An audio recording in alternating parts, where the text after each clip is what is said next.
We're going to start with our post-qualifying press conference. We have our Daytona prototype front row qualifiers coming in for the Salem 6 hours at the Glen.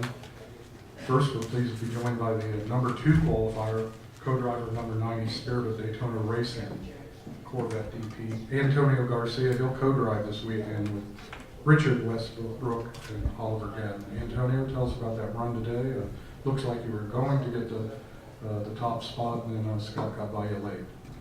Yeah, it was like this. I mean, we definitely have a really good car here, and unfortunately we lost 1 hour practice almost yesterday because I went off on the probably only gravel bed of America.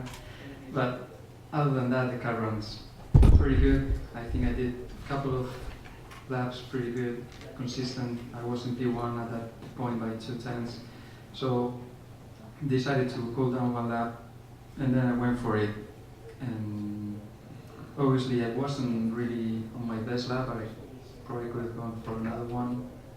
So I told my crew guys that probably wasn't faster than my previous, and told me to pit. So at that point I thought I was still in the lead, and then when I got to the pit, they told me I was second. So maybe I think I could go for another one, knowing what the pole was at that time, but still I think this is a 6 hour race. We're in the front row, so, and that's a very good position for Chevy and Spirit of Daytona anyway.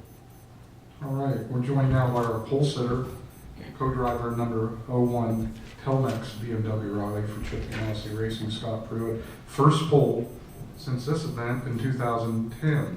14th pole overall in the Rolex Series, 4th in the 6 hours. All right, back on the pole. How did it happen? Well, first, it's great to be back. It's been certainly been a long time for us at Telmex Ganassi. I mean, it was all we had. I mean, we wrung every little ounce we could out of the car. We changed balance overnight. We changed it this morning. Really kind of fine tuning what we had going, and then it was just strapping in and stepping up in the saddle and trying to yank one off. That was the biggest thing.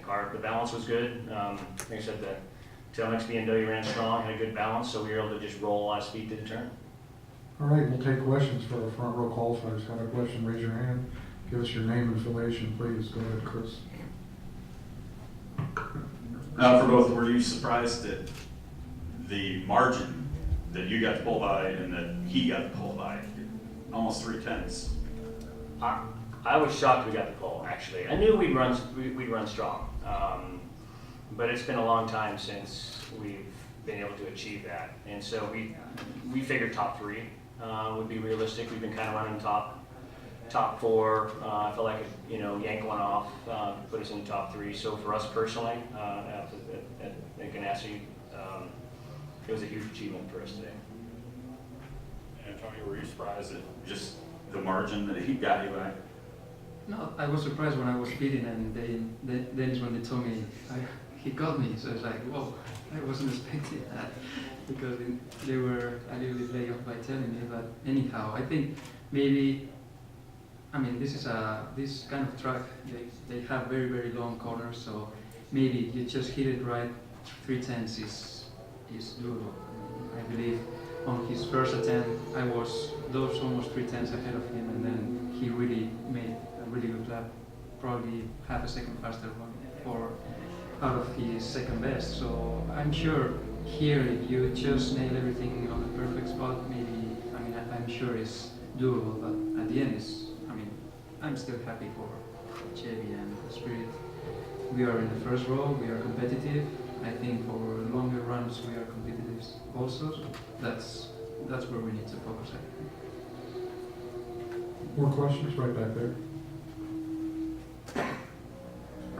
Antonio, how's it been working with Ali Gavin again this weekend? Obviously, turning back to a 3-driver spot for this race. I mean, obviously, having 3 drivers during the amount of testing we have is probably not the best idea, because it probably does cut a little bit of running time for each of us. Then I increased that by going off yesterday and losing almost the whole session. So for sure, that wasn't really good for us during the build up to the qualifying, but I think we just focus on the race as well. Oli has been fast straight out, so that's a very good point for the race, and I think we are all three very solid and very consistent, and I believe that will pay out to the finish. More questions for our front row? Right here, right in the front, please, coming to you. Joe Jennings, motorsport.com. Scott, when you made your quick run at the end, did you know where you stood on the standings and you were going for it? No, I mean, we knew that we went faster.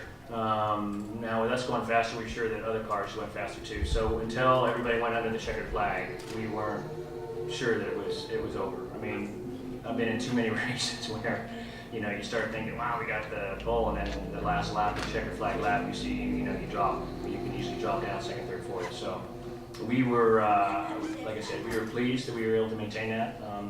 And even though this is a 6-hour race, this was still a huge achievement for us because it's been 2 years since we've been in this position. So it's nice to be back. Okay. And a follow-up for both of you, with the heat that you're anticipating tomorrow, how do you go about playing, positioning yourself to survive this thing? I like racing here a lot better than racing in Birmingham, Alabama. I saw it was 105 there yesterday, and was just thankful that wasn't us racing down there. So it's and it looks to be cooler tomorrow. But either way, 90 degrees, it's no problem. Yeah, that's the thing. I mean, it's not just the heat. I mean, I think Random series itself, everything warms up pretty much. I mean, since lap 1 is going to be a hard battle, so that is adding also a little bit of stress to the drivers as well. So, I mean, I think we're all very prepared for that. I mean, but still, I mean, we're looking forward for that 6 hours, 100% race. Tony Rizzuti, MRN Radio. Guys, how does a 6-hour race work in the world of endurance racing? Certainly it's shorter than a 12-hour or a 24, but how do you approach a 6-hour race? Well, I think it's certainly changed within the last 3 years of us coming up here, and with the continual development of the prototypes and the GT cars, for that matter. I mean, it's a sprint race. It is. I mean, they call it an endurance race only because of 6 hours. But from a driver's point of view, from a team's point of view, we approach it like a 2-hour race. I mean, we run hard. We run hard every lap, and we try and make any advantage that we can. And all the teams are doing that now. You don't have to worry about, from the car standpoint, there's really nothing you have to worry about. The only challenge is traffic. If you happen to catch traffic wrong, you lose too much time, or unfortunately, if you happen to catch traffic and have contact, that potentially could put you in fits. But car-wise, we run it flat out like a sprint race. Yeah, I agree from what you said. I mean, there is some other variables that can interfere in the race, like traffic, like what happened to me in the last race. But that's the only thing. Cars now are so reliable that you need to go 100%, because if you just release a little bit, there will be some other car that they will go and they will finish with no problem. So you really need to go, and if something happens, that's bad luck, but you really need to go. More questions? Thanks, All right, guys. guys. Thank you very much.